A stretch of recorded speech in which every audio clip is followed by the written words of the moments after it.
través de los siglos, cada vez que las tinieblas, representadas por la herejía y el error, han querido oponerse a las doctrinas salvadoras de la Iglesia, del seno de la misma han surgido lumbreras con la claridad de su ingenio y la sugestión de los ejemplos.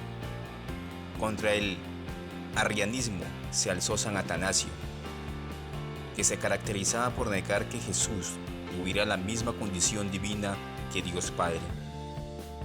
Contra los pelagianos, San Agustín, que negaba el pecado original y los valores de la redención y el bautismo. San Irineo desempeñó un papel importantísimo en la época delicada de los albores del cristianismo. Ante él surgieron multitud de errores que recibieron el nombre de genérico de gnosticismo, que era un conjunto de corrientes sincréticas, filosóficas, religiosas que llegaron a mimetizarse con el cristianismo en los 3 primeros siglos de nuestra era, convirtiéndose finalmente en un pensamiento declarado herético. Nuestro santo, que a la sazón ocupaba la sede episcopal de León, luchó con tenacidad, sosteniendo sabias y prolongadas discusiones que le merecieron en la antigüedad el sobrenombre de hacha de la herejía. Tertuliano le llamaba diligentísimo investigador de todas las buenas letras. San Irineo nació en Asia Menor, en Esmirna, el año 130, y fue uno de los que en la edad temprana escucharon las exhortaciones de San Policarpo, discípulo de San Juan Evangelista, las cuales quedaron grabadas tan profundamente en su alma que ni el tiempo transcurrido ni otra adversa vicisitud logró borrarlas. Al propio tiempo que la herejía gnóstica agravaba el peligro de la perseguida iglesia de León, del fondo del calabozo, donde se hallaban sepultados 48 confesores de la fe, resolvieron dirigirse al Papa San Eleutario, como al Padre común de la Iglesia, con el fin de obtener una aclaración a propósito de los errores que aparecían en aquel tiempo para saber a qué atenerse. Para transmitir este mensaje al jefe supremo de los fieles, pensaron elegir al sacerdote más distinguido de la iglesia leonesa, a Irineo.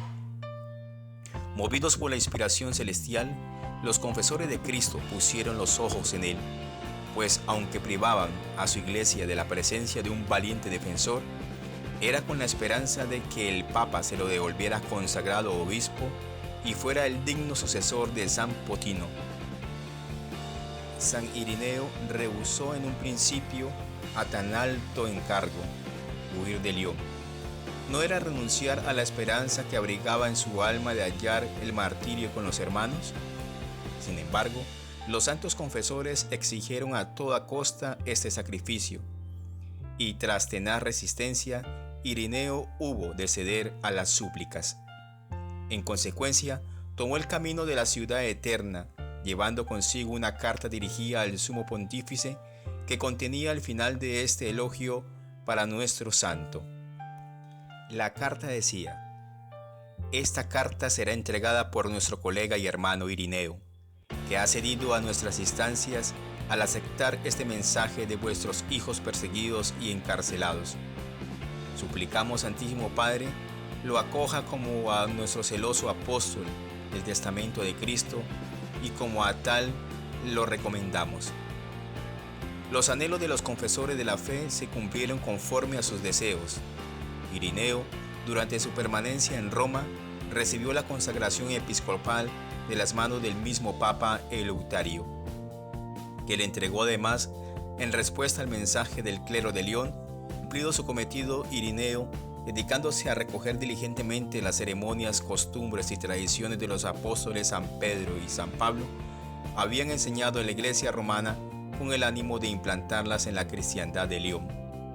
Después de un año de asiduos trabajos, regresó a las Galias y sentándose en la silla episcopal, empezó entonces la lucha contra la herejía, el gnosticismo.